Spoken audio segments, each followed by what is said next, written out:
Yeah, the most gain I think I made is my football IQ. Going under Ben Stilley, he's kind of took me under his wing to kind of help me understand the game better, and so now I'm able to kind of read the offense a little bit better and make better decisions based off that. What is your first choice if you could play D end or on the inside at the nose tackle? It really doesn't matter at this point. I'm trying to gain experience at both positions. I feel like it's better to be versatile than just be a master at one position. So I definitely feel like I bounce back and forth. So I feel like that's a better experience for myself than just playing one position. Uh, Brian Christopherson, go ahead, Brian. Hey, Ty, you got in there at the end of the season last year against some good competition and good O lines in Wisconsin and Iowa in particular. How much did that help you just to, dip your toes in the water before going into this season where you're going to see good teams right off the bat? Yeah, it finally made me realize I wasn't in high school anymore. Playing against these grown men, uh, and I also realized that I can't really rely on my talent anymore. It's a lot more technique and knowing what's going on and what's going to happen. So it definitely helped me open my eyes up to see the bigger picture of what I needed to get better at. Thank you. Omaha World Herald, Sam McEwen. Hey Ty, thanks for doing this. Question about Coach T. Where has he challenged you maybe the most as a player, and how would you describe his coaching style and how you had to adjust to it or what you've learned from it in the first year or so? Uh, yeah, so really, it's really just based on the little things for me. I have a lot to learn still, but he gives me kudos when necessary. But I feel like he always sees something that I could work on better. His quote is always good, better, best. So you might have a good play, but it could be better. So I feel like that's how it is with every play. You can have a good play, a great play, but you can always have a better play. So I feel like that's his kind of coaching mentality towards us going forward. Who are the leaders in your room now that the twins and Darian have graduated? Yeah, I'd say it'd have to be Ben Stilley, Damian Daniels, and DeAndre Thomas. I feel like those guys have big voices in the D line room. But we kind of all just we're so close and have great chemistry with each other. I feel like we all kind of have our own little input to how things go. But I mean, if a big decision is going to happen, it's definitely going to be those three. Parker Gabriel, Lincoln Journal Star. Hey Ty, I'm curious. You said you've been sort of under Ben Stilley's wing. So what, like in particular, what do you like about the way Ben plays, or what have you learned from him, and how do you sort of pick those things up when Yeah, so every day we've been watching film after practice, and he's kind of helped me understand from like why I should do this technique over this technique, or why I should make this decision over this decision. And then, like I said earlier, just knowing an offense, knowing how to cheat alignments, or knowing where to go is a lot better. So he's definitely helped me heighten my football IQ.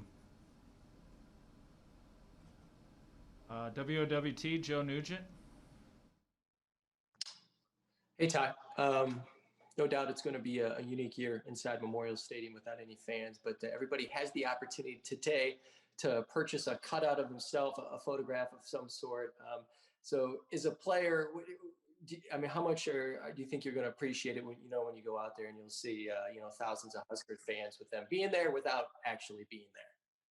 Yeah, I think it's a great idea, but I think the fans are what make Memorial Stadium special on Saturdays. It definitely gets my energy up knowing that the fans are there cheering us on no matter what. So, I mean, it's a good idea, but it's not the same. Evan Bland, Omaha World Herald. Hey Ty, just curious how far you feel like you've come physically since last offseason, just in terms of what your weight is, how much you're lifting, maybe just put in perspective how far you've come in the last handful of months.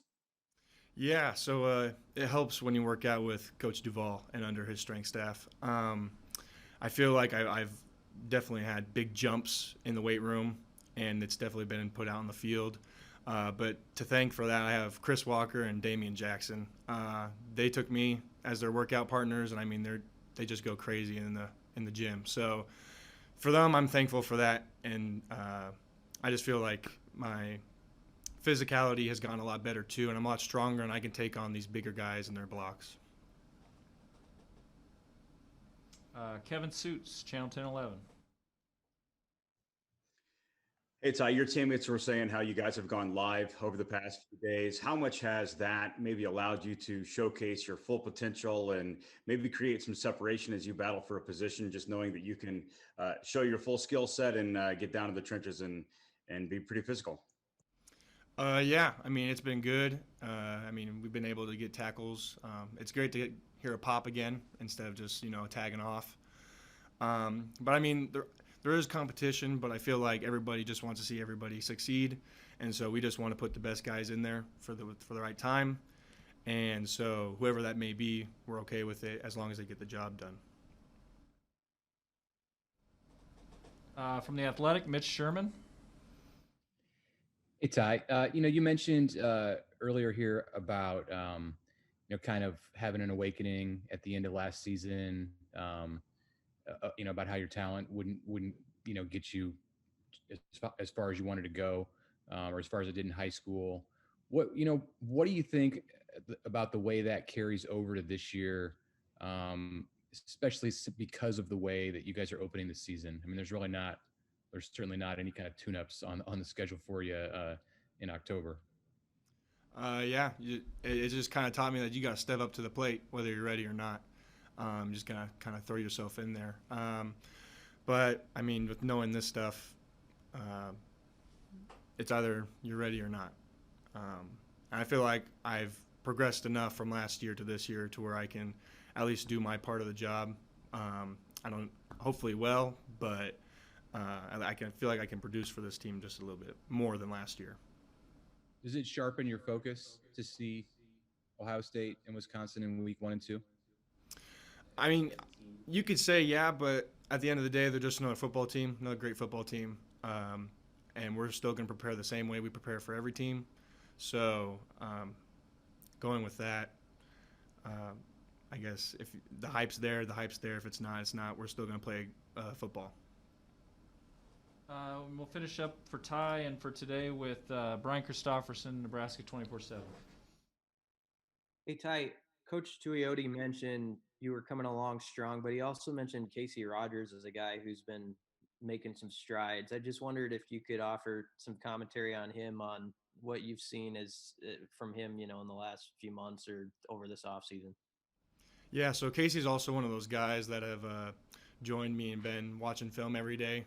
So I feel like me and him have been building a great chemistry together, and me and him have kind of been going through this learning process together so we can step up when it's our turn. But I mean, yeah, me and him, like, he's just a great player. His pass rush ability, he's gotten a lot faster, a lot stronger. He's finally understanding the game of football like it should be done with reading the offense, knowing the defense very well, knowing what he can and can't do. He's also made a very big jump, I would say, in the weight room as well. So everything's just been going up for him. All right. Thank you, Ty. We're good. Thanks, everyone. Our next one will be Thursday.